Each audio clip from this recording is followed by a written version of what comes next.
authentic conversations about ourselves and our community, exploring topics that uplift and inspire us.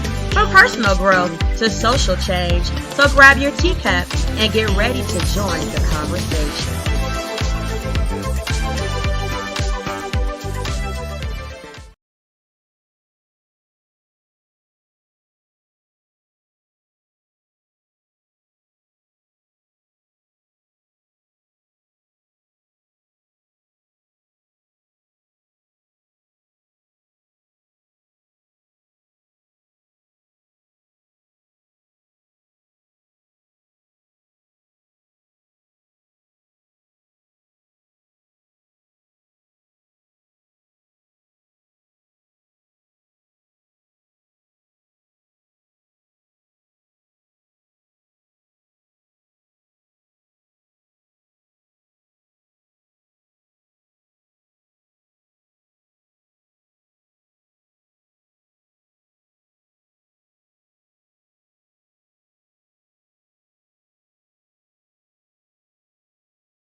Let me ask you a question here, Nima. If you're the prosecutor and you're bringing up these specific names, are they definitely being called as witnesses? I think Christina Joram, absolutely. That's Diddy's right-hand woman. I mean, she knows where the bodies are buried. She reportedly would procure the sex workers, would have a fanny pack with the drugs. I'm surprised. I would be very surprised if she hasn't flipped and she's not cooperating, because under the RICO statute, even if she didn't participate in the freak-offs, if she set them up, she's on the hook substantively for that sex trafficking. So she has significant exposure. She's at the top of the food chain when it comes to Diddy's.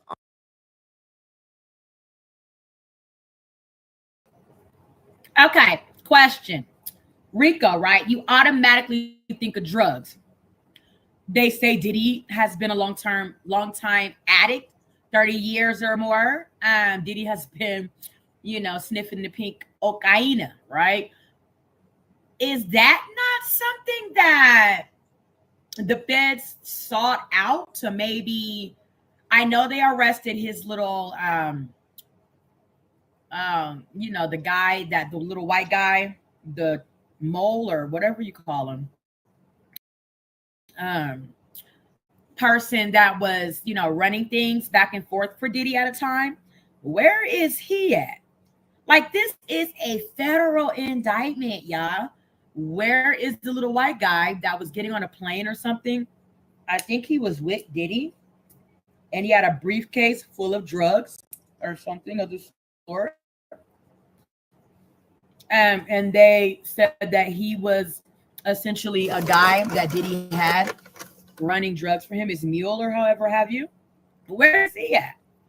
And why isn't this case? It's a RICO charge for the conspiracy and trafficking stuff, racketeering stuff. Are drugs not something that they could have compounded a big enough issue for Diddy? Like, y'all chime in. Let me know. Drop your teacups in the chat. Let me know where you guys are with, what happened to potentially it being something around drugs as well for Diddy and these charges. Entourage and his organization. So she would be one of the government star witness, of course, aside from the victims themselves. Rich, throw it over to you. Got a question from Millie. I want to know, what reason would the defense call Alex Fine, Cassie's husband, up as a witness?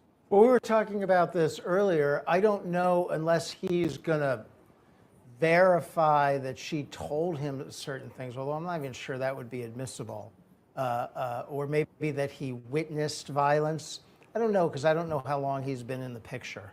Again, I go to the idea maybe questioned about the lawsuit Well, and her intentions. he or was I wanted to say one thing obviously about something someone. Nina said that I thought Sure. was The trainer was obviously someone, Cassie's current husband, that was around Diddy if he was his trainer. And that's how she came to know of him, right? So, I mean, it would seem like a lot of people could testify about Diddy. And it's supposed to be a Fed case. And you would think, you know, as we saw before, the feds usually bring out all stops for you if they're coming for you in a RICO charge. We'll see. I always like what Nima said, but the point about needing more violence, if you're the prosecution, I totally agree with that, right? One of the things about this tape of the encounter in the hotel is if it's a one-off, the jury will treat it entirely differently. It's just, no one should be judged on the basis of their worst night. And he went wild for some reason. But if it's connected by other acts, whether supported by video or not, just credible testimony, that this kind of violence was a persistent and regular thing in the relationship, that's going to be a much different story. And it might not all be documented on surveillance tape, but if you had Mr. Phillip yesterday say, I saw abuse myself, that's corroboration. Obviously, eyewitness testimony, very different than surveillance tapes, but who knows what else the prosecution has. Let me ask you this, Nima. We got a question from Penny Miller. Do we know the list of people he called and attempted to prevent them from testifying? I know he's accused of obstruction and bribery, and I do wonder if whether or not his alleged actions behind bars won't become a factor in this case, but I don't think so, right? I don't think so. I mean, obviously, the government superseded multiple times. They could have added those obstruction charges. I know it was a big issue at the bail hearing. I mean, ultimately, obstruction could be a RICO predicate act, but it's not something that the Department of Justice outlined in their opening statement. It's possible it comes in, but I don't think so at this point. Okay, this is an interesting line of testimony just coming in now from court. Prosecutor asks Cassandra Ventura, how frequently were you in Sean's residences? She replies, all the time. Did they all have safes? To which she responds, yes. What did you observe in them? What did you observe in these safes? Ventura responds, cash, jewelry, cameras and videotapes, guns in New York, LA, and Miami, and Alpine, New Jersey. That feels particularly relevant, Nima. Talk to us about why. Of course, the guns, obviously, we know that guns were seized when his homes were raided, and the cameras, right? If it was something that was in the ordinary course, why would you lock up your camera in the safe and the video in the safe? That must have been something potentially unlawful, something that you could use to blackmail, otherwise something valuable. You put valuables in the safe like jewelry, right? So Combs at least thought that video would be helpful, and we're waiting to see still if Cassie Ventura is going to identify other people who participated in the freak-offs aside from Philip from yesterday. One more question for you, Nima. I mean, I have more questions for you, but I got another question for you right now. This is from CMF 702. Does Cassie's reluctance to report to the police hurt her credibility? It's something that does. You know, whenever you don't have those contemporaneous reports, that's something that the defense is going to hang its hat on, right? The fact that she filed a civil lawsuit, that she's making these allegations years later. We know that the government is going to bring in a witness to explain all this, the psychology of abuse, physical, sexual abuse, why people who are in love with their abusers, they don't report it right away. And this is something that they fronted yesterday with Flores, right? They asked, well, why didn't you call the police? And Flores said, well, the victim, there really was no victim. She didn't want to report this. She just wanted to leave. So they're going to have an explanation consistent with a lot of domestic violence and sexual assault cases where the victim doesn't report it right away. Nima, I lied to you. I have another question for you. Just came in. This is from Alpha and Omega Forever. If witness 3, so alleged victim number 3, doesn't show up, what's going to happen? Big problem. And, this is something I've been talking about from the beginning. What you want to do in these types of cases, and it doesn't matter if you have a Weinstein or a Cosby or a Diddy, you really want to overwhelm the defense with the sheer number of victims, because jurors may have a tough time believing 1 or 2 victims, but if victim after victim is telling the same story of physical and sexual violence, it's very difficult to overcome. Now, obviously, here you're not going to call 100 people who have raised civil claims, but maybe if you're the government, you don't want to hang your hat on just 3, because obviously Cassie is an ex. So the argument there is that maybe she's a disgruntled ex-girlfriend that has an axe to grind. You have one other victim. And then, especially in a case like this where you have a defendant that has almost unlimited money, there's always the potential that someone gets paid off. I'm not saying that, he's going to do something illegal, but you have to, at least accept that possibility if you're the government. Or he may intimidate one of the victims not to show. If it were me, I would like to have at least 5-6 victims in a case like this that I know are locked and loaded that may not go sideways. See, I think she is so important because she is the connective tissue for each charge. So not just racketeering, not just staff, not just team members, but predicate crimes, kidnapping, right? Well, maybe kidnapping, we'll get to that, but drug trafficking, we know that there's an allegation, obviously there's sex trafficking, but this is what's so interesting. The reason I bring it up is because her testimony so far mirrors what her allegations were in her civil complaint. Why do I say that? She just testified, and I'll throw this to you, Rich. Do you recall an incident between Sean and Suge Knight? Now, again, this is from her complaint. Yes, we were having a freak off in LA. D-Rock came in and said Suge was down at a diner. Sean drove over there. What was your reaction? The prosecutor asks. I cried, said, don't do something stupid. And this is the allegation that he took a weapon and, was going after Suge Knight, who is his rival. They are basing all of this on her complaint. And again, goes to the idea of why none of these criminal charges would have advanced, I think, without her filing her lawsuit. What do you take away from what they're doing here? Well, so I agree. It demonstrates again that the filing of that civil complaint at the end of 2023 is really the seminal act that gets you to this trial today of a criminal matter. As to what I was saying before, that they're using this witness broadly. She's not just testifying about what happened to her. She's testifying about the safe. She's testifying about the guns. She's testifying about video and money. And now she's testifying about Suge Knight and other alleged criminal activity. So they're putting as much on the table through her as they can. And do you guys also know what it shows when Cassie shows terms of endearment, times of empathy, times of supportive emotional care, that she cared about Diddy? I understand that people get emotionally tied to people that hurt them and they feel for them. In the case of how we've listened to what alleged, and we saw what Diddy did to her on that video, would you care if Diddy walked outside and got killed, hit by a bus? I wouldn't.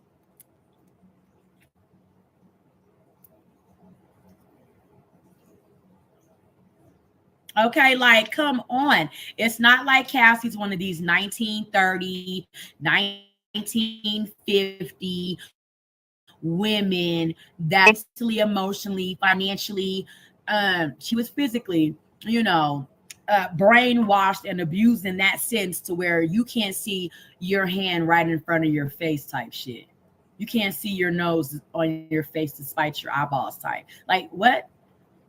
Why are you trying to care if Diddy goes out and him and Suge Knight get in a shootout? I would be praying for that shit. All right, well, please let them two niggas kill each other, and my nightmare be over with Diddy. Oh my God, you know what I'm saying? Like, I told Diddy to be careful. Please don't do something stupid. As if what you trying to tell us, y'all was in there doing them freakouts and all of that. That didn't feel stupid to you, and you didn't want to do that. You know. This is wild. Which I guess makes sense. And Nima, I'll throw to you. We have another update from court. Prosecutor asks, were you ever handed a gun? Again, an allegation verbatim from her complaint. Yes, we were going to a club in downtown LA. We'd taken mushrooms. I was high. I was told to put the gun in my bag. I was freaking out. Who was present? A driver, security, and Sean. Becomes a question if they're going to testify. What do you think about that? Also important, right? You know, guns, violence, security, all that goes to that force, that goes to that coercion, right? It's really totality of the circumstance. You know, obviously, if you're the prosecution, you want definitive statements like have sex with this individual or I will kill you, I will harm you. But, you know, you don't necessarily need that to prove coercion. You know, would a reasonable person think they can't say no? And, you know, if there's that age difference, there's that power disparity, right? And someone has a significant cache of firearms and they're giving you one of them, potentially loaded, that's a big deal. Well, listen, it is a big deal. There's a lot more we could break down. We have been live straight for 2 hours breaking down Cassandra Ventura's testimony. I don't have a voice anymore, so here's what I'm going to do. I'm going to thank Nima. I'm going to thank Rich, my excellent guests, for breaking down all of my questions, all of your questions. You two were terrific. Thank you both so much for taking the time, guys. Really appreciate it. Thanks, Jesse. Pleasure. Thanks, Rich. And I want to thank all of our viewers as well for listening to this and for following us. And I also real quickly want to thank our incredible sponsor who helps support us and helps us to put on these shows. That is Morgan & Morgan. This is America's largest injury law firm. And if I can quickly just tell you about them, this is a major firm. Okay, this is a firm that secured a $6 million verdict for a car crash.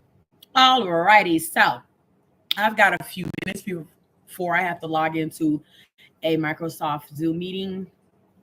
And I wanted to put some more good things going on with the trial today. And then what I'll do while I'm in my meeting is I'll let you guys watch the courthouse, since you guys seem to like watch the courthouse of who's going in. And then when I'm done with my meeting, I'll come back up and do some more Diddy Day 2 trial day.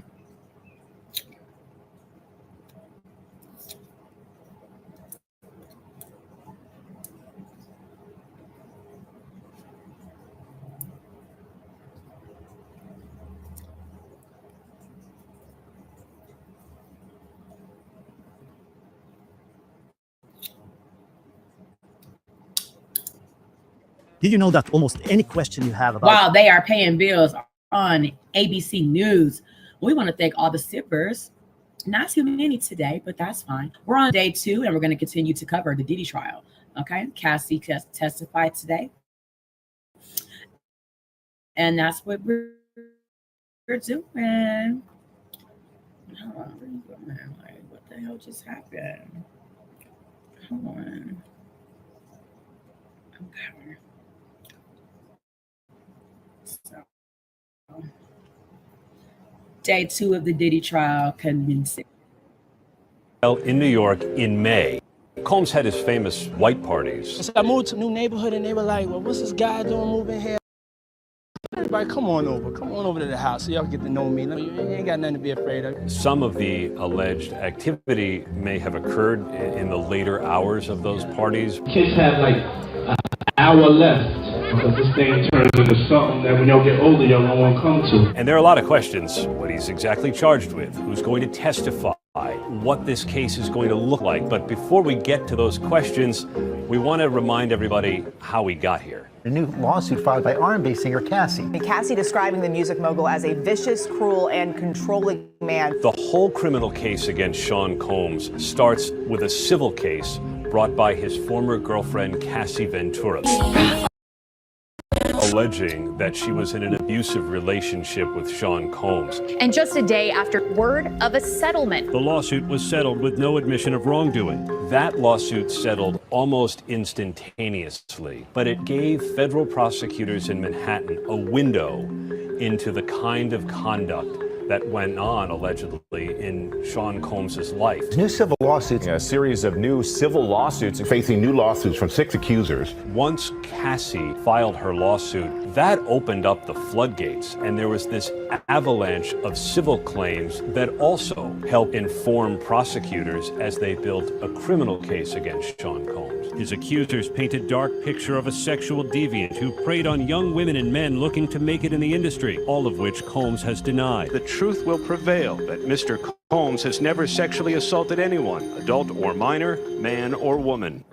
Combs has mansions, one in Los Angeles, one in Miami, and simultaneously, federal agents from Homeland Security Investigations ended up, guns drawn, going in to both of those homes to seize evidence. They did this with a warrant. Cartons of evidence, a lot of it electronic, ended up being seized by those federal agents to help prosecutors build a case.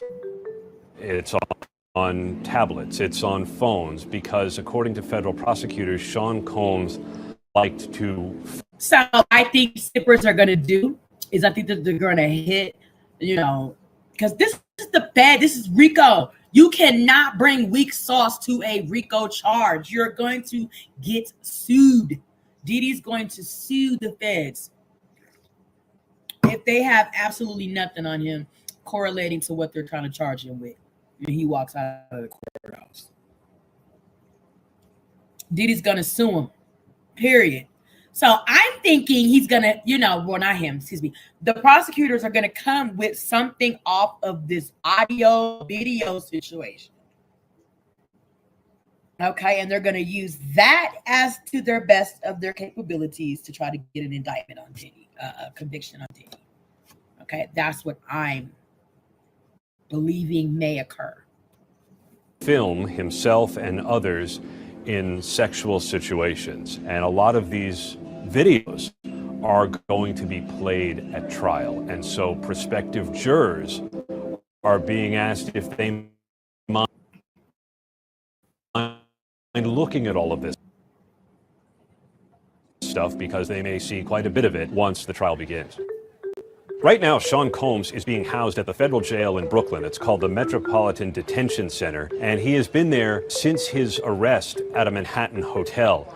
It's not a nice place. Even federal judges have complained about inhumane, but Combs is in a special unit. He's housed in a dormitory-style building. Until recently, one of his dorm mates was Sam Bankman-Fried, who was convicted in a crypto fraud scheme involving FTX. Tokyo Joe's was born in Denver and has been the OG healthy Asian kitchen since 1996, serving bowls, poke, and sushi. Still fresh, still fire, with 24 Colorado locations. Get $5 off your next order with code TRYJOES. Terms apply. Order now.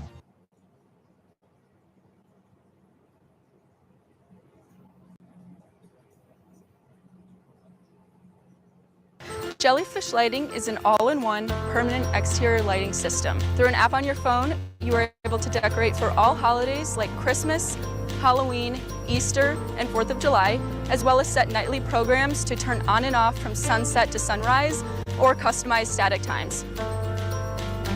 The color of your Jellyfish lighting system is matched to the color of your home. Okay, they are paying. It's discreet from the street. So that's what I think is going to happen to zippers. I think that they're going to hit us with something that they come up out of from, confiscating the audio and video.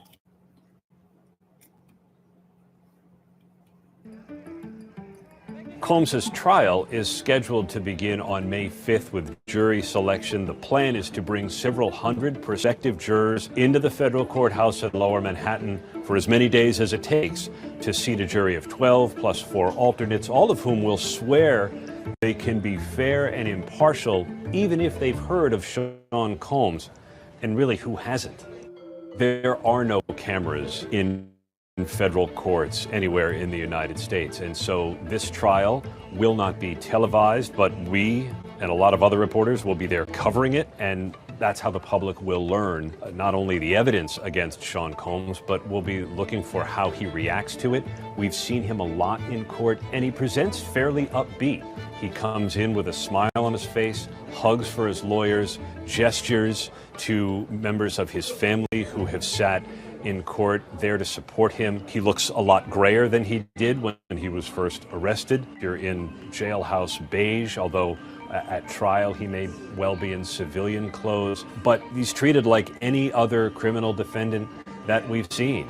And we've been there for similar trials for Ghislaine Maxwell, Jeffrey Epstein's former paramour. We've been in that courthouse for Sam Bankman-Fried, the crypto fraudster, for Bob Menendez, the former United States Senator. All measure of walks of life come in and out of that courthouse. Sean Combs is only the latest.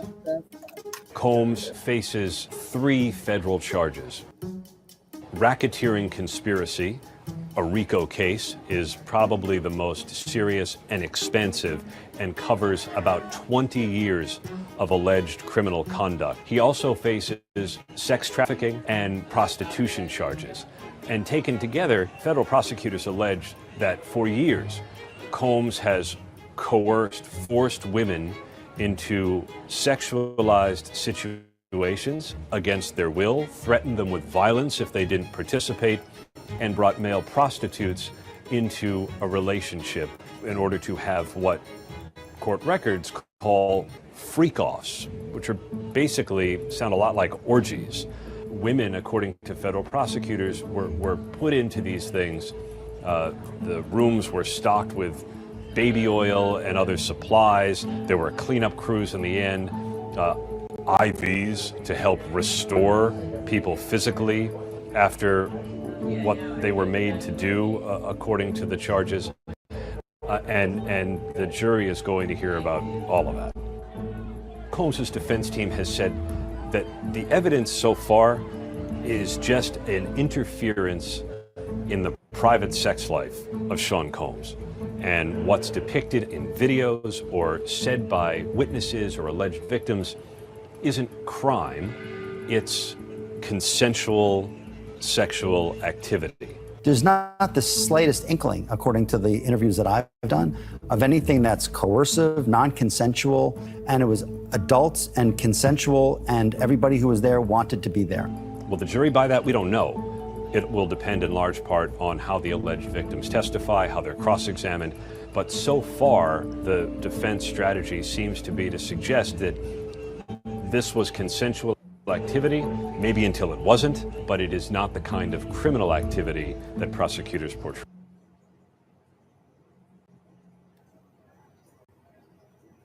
In court for the first time today, Cassie Ventura is on the stand. She's been on for almost 2 hours now. When she walked in, she looked right ahead. She did not look to the left, which is where Sean Combs is sitting. It's also where his family is sitting behind him. He looked at her and is very intently paying attention to her testimony. She's been very even, very soft-spoken in her testimony. After lunch was the first time she became emotional when she began to testify about why she participated in the freak-offs, when she agreed to participate in the freak-offs, and why she didn't stop. And for the first time, she really cried when she discussed she was in love, and it was in the context of their relationship, but it was something that made her feel disgusting and humiliated. One thing that was interesting is that she said the physical abuse started before she was introduced to voyeurism or the freak-offs, and she was afraid to say no because she was afraid of what would happen. She talked about how she felt her life, every aspect of her life was being controlled, and at one point it was the only one-on-one time she could get with Sean Combs, and it made her feel like it was the only thing she was good for. Leaving court for the first time today, Cassie Ventura is on the stand. She's been for almost 2 hours now. When she walked in, she did not look to the left, which is where Sean Combs is sitting. It's also where his family is sitting behind him. He looked